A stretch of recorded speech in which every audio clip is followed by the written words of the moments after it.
फौजी अदालतों की मुद्दत में तोसी पीपल्स पार्टी की हिमायत के बगैर हो जाए इंतहाई मुश्किल नजर आ रहा है। इमरान खान की हुकूमत के लिए बड़ा चैलेंज है। पीपल्स पार्टी ने फौजी अदालतों की मुद्दत में तोसी की मुखालफत का ऐलान कर दिया है और हफ्ते के रोज आसिफ जरदारी और बिलावल भुट्टो जरदारी की जेर सदारत इजलास के बाद फरतुल्लाह बाबर ने बाज़ाब्ता ऐलान किया। दहशतगर्दी के वाक़यात में कमी आई है, ये खुशाइंद बात है।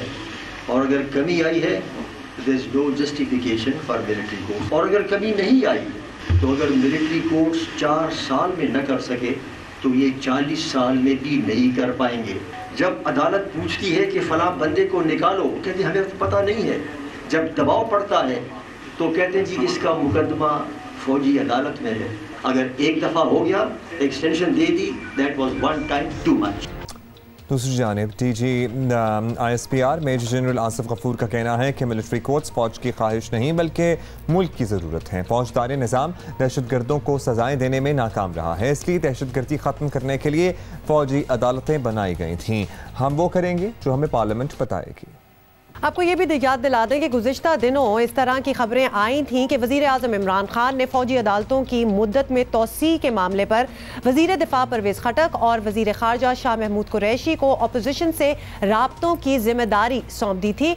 मुस्लिम लीग नून अभी तक वाज़े मौक़िफ़ अपनाने से गुरेज कर रही है, लेकिन पीपल्स पार्टी के साफ इनकार के बाद PTI के लिए बड़ी मुश्किल खड़ी हो गई है।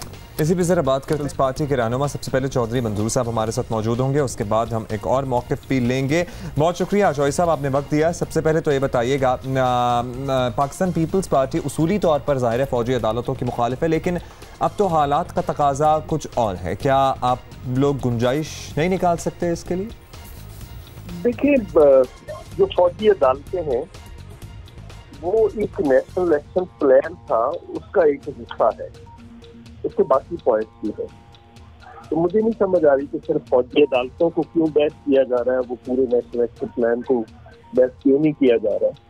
उसके बाकी के जो वो भी इतने ही इम्पोर्टेंट है जितना फौजी अदालतों का बयान है। सो पीपल्स पार्टी इसको इन टोटलिटी देखती है और ये समझती है कि उसको पूरे को बैच किया जाए और फिर देखा जाए कि क्या अब जरूरत है इन फौजी अदालतों की या नहीं है। तो इस बुनियाद पर अगर बाकी पॉइंट्स पे अमल दरामद नहीं करना तो सिर्फ फौजी अदालतें ही क्यों हैं। तो इस बुनियाद पर हम कहते हैं कि शायद अब इनकी जरूरत नहीं है। अच्छा चौधरी मंजूर साहब, फिर ये बताइएगा कि अगर फौजी अदालतों की मुद्दत नहीं बढ़ानी तो मुतबादिल क्या है? क्या पाकिस्तान पीपल्स पार्टी के पास इसका कोई हल है? बुनियादी तौर पर ये सिर्फ 2 साल के लिए थी। 2 साल के अंदर अंदर हमने मुतबादिल क्रिमिनल जस्टिस सिस्टम का निज़ाम खड़ा करना था। ये न सिर्फ हुकूमत का फर्ज था बल्कि अदलिया को भी साथ आकर उनके तमाम तर इंतजाम करने थे, लेकिन वो नहीं हो सका। फिर 2 साल और दिए गए। अब 4 साल में अगर नहीं हुआ तो 2 साल और दे दिए जाएंगे तो उससे क्या फर्क पड़ेगा? कोई फर्क नहीं पड़ने वाला। इसलिए जरूरी है कि हम अपना जो एक्चुअल जो इंसाफ का निज़ाम है उसको ठीक करें और उसके जरिए ही चीजें आगे लेकर बढ़ें। ज़ाहिर है जो अल्टरनेट है उसमें खामियां हैं। बहुत शुक्रिया। पीपल्स पार्टी के रहनुमा चौधरी मंसूर हमारे साथ मौजूद थे। हुकूमती मौक़िफ़ लेते हैं वज़ीर आज़म के तर्जुमान इफ्तिखार दुरानी साहब ने हमें ज्वाइन किया। बहुत शुक्रिया दुरानी साहब। दुरानी साहब, पीपल्स पार्टी तो फौजी अदालतों में तोसी की हिमायत करने वाली है नहीं, फिर हुकूमत के पास क्या तरीक़ा रह जाता है? पार्लियामान से कैसे मंजूरी लेंगे इसकी? देखें जी, इसमें हम ये एक नेशनल इशू है। किसी भी जमहूरी माशरे में फ़ौजी अदालतें जो है वो गैर मामूली सूरत हाल में ज़रूर है। अदरवाइज़ किसी भी जमहूरी माशरे में आपको अगर एफिशिएंट जस्टिस सिस्टम मौजूद है तो इसकी ज़रूरत नहीं है। लेकिन अगर आप ये देखें, इसका एक बैकग्राउंड है। जबकि आर्मी पब्लिक स्कूल का वाक़या हुआ, उसके बाद जब एक नेशनल एक्शन प्लान बना गया तो उसमें हमने फ़ैसला किया कौम ने कि जी ये कौम के इंटरेस्ट में है कि जी हम इसमें एक मिलिट्री कोर्ट्स को जो है आइनी तरमीम की गई थी और मिलिट्री कोर्ट्स को परमिशन दी गई।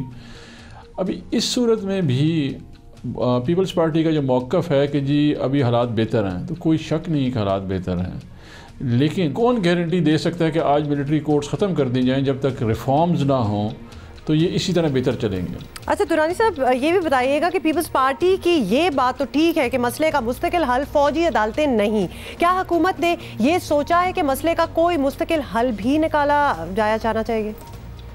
जी बिल्कुल, हमने इस वक्त अगर आप फ़ारूक नसीम साहब प्रोसेस फॉलो करें तो उन्होंने बाकायदा तौर पे जो रिफॉर्म्स हैं हमारी उसके ऊपर काम जो है वो किया हुआ है। हम ऑलमोस्ट फाइनल स्टेजेस में हैं और मुझे यकीन है कि इस अगर सेशन पे ना हो तो अगले सेशन में हम ज़रूर प्रेजेंट कर देंगे, क्योंकि देखिए इस वक्त हमारा जो जुडिशल सिस्टम है उसमें वो बेस्ट ऑफ द बेस्ट नहीं है। हमने उसको बेहतर करना है ताकि सस्ता इंसाफ और जल्दी और फ़ौरन इंसाफ जो है लोगों को मिले। हम यकीन करते हैं हमारा इलेक्शन का सब मैनिफेस्टो का एक बहुत बड़ा कॉर्नर स्टोन है जो कि रिफॉर्म्स हैं, जुडिशल रिफॉर्म्स हैं, तो हम लोग इसका सोल्यूशन लेके आएंगे, परमानेंट सोल्यूशन लेके आएंगे। बहुत शुक्रिया आपका इफ्तिखार दुरानी साहब, अपना मौक़िफ़ दे रहे थे। पीपल्स पार्टी का उसूली मौक़िफ़ है, लेकिन ज़ाहिर है अल्टरनेटिव जो निज़ाम है वहाँ पर जो सज़ा और जज़ा का मामला है वो भी सबके सामने ही है। That is true.